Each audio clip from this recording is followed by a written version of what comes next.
Kita tidak bisa menafikan bahwa Rasulullah Shallallahu Alaihi Wasallam adalah sosok pemimpin yang lemah lembut terhadap umatnya. Namun di sisi lain ia juga merupakan pribadi yang tegas dan objektif dalam mengambil keputusan.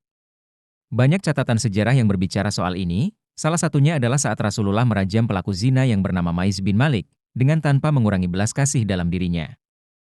Sebelum mengisahkan seperti apa detail kisah Rasulullah bersikap tegas menindak Maiz bin Malik, terlebih dahulu penulis singgung bahwa zina merupakan dosa yang sangat besar. Banyak sekali ayat Al-Quran maupun hadits yang secara tegas mengharamkan perbuatan zina.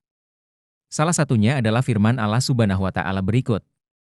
Artinya, dan kepada Lut, kami telah berikan hikmah dan ilmu, dan telah kami selamatkan dia dari azab yang telah menimpa penduduk kota yang mengerjakan perbuatan keji. Sesungguhnya mereka adalah kaum yang jahat lagi fasik.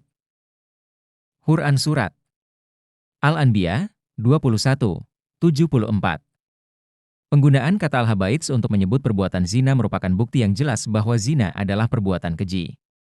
Secara bahasa, kata al-habaits sendiri berarti kotoran atau najis. Hukuman bagi pelaku zina dalam Islam pun sangat berat.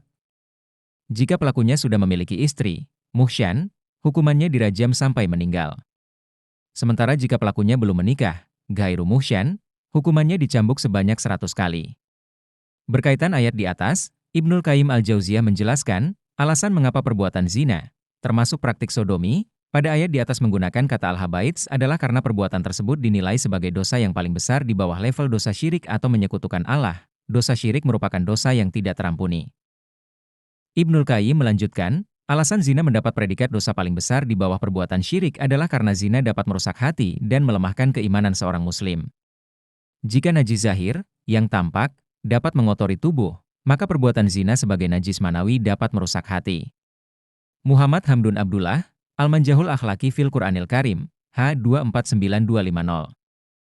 Kisah Maiz bin Malik. Sebagai seorang nabi yang amanah, beliau akan menegakkan hukum seadil-adilnya. Kendati hal itu terjadi pada orang yang beliau sendiri mengasihinya. Seperti kisah Maiz bin Malik yang berbuat zina.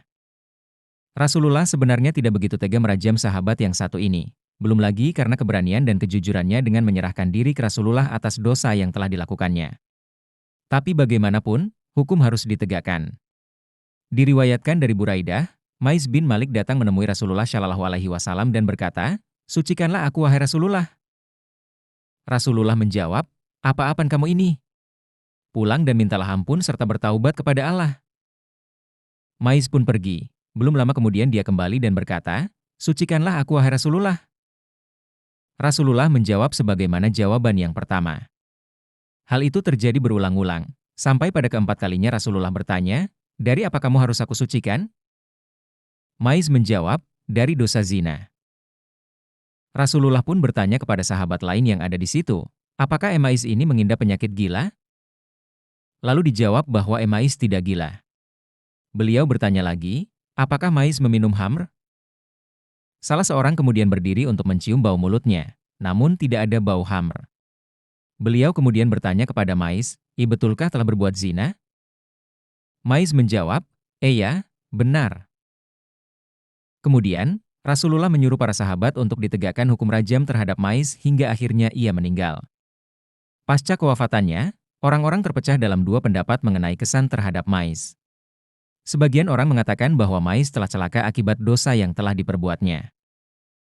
Sementara sebagian yang lain memiliki kesan positif bahwa Maiz merupakan orang yang beruntung karena telah bertaubat dengan taubat yang sangat baik, yaitu dengan mendatangi Rasulullah, mengakui kesalahannya dan ikhlas untuk menjalani hukuman rajam. Sampai selang 3 hari pasca kematian Maiz, kedua kubu itu masih dalam pendapatnya masing-masing. Hingga akhirnya Rasulullah meminta mereka untuk memohon ampunan kepada Maiz. Lalu beliau bersabda, "Sungguh Maiz telah bertaubat dengan sempurna, dan seandainya taubatnya dapat dibagi untuk satu kaum, pasti taubatnya akan mencukupi seluruh kaum tersebut." Hikmah kisah. Dari kisah Maiz di atas, kita bisa mengambil banyak pelajaran atas ketegasan Rasulullah terhadap pelaku zina. Pertama, meskipun hati beliau begitu lembut, apalagi kepada seorang muslim yang mau secara terang-terangan mengakui kesalahannya seperti yang dilakukan Maiz, tetapi Rasulullah tetap berkomitmen untuk memberlakukan hukum seadil-adilnya. Kedua, dalam menjatuhi hukuman, tetaplah mengedepankan sikap kasih sayang.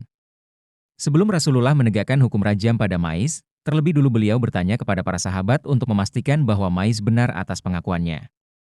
Ini membuktikan bahwa Rasulullah tetap mengedepankan belas kasihan, sekalipun terhadap seorang pelaku zina. Ketiga, sebesar apapun kesalahan orang lain, tetap harus kita maafkan jika si pelaku sudah meminta maaf. Jangan sampai karena dendam, membuat kita enggan memaafkan. Sikap Nabi dalam memaafkan Mais yang telah melakukan dosa besar memiliki pesan moral bahwa sebesar apapun kesalahan seseorang, tetap harus kita maafkan. Bahkan Nabi sendiri menegaskan bahwa taubat Mais merupakan pertaubatan yang sangat baik.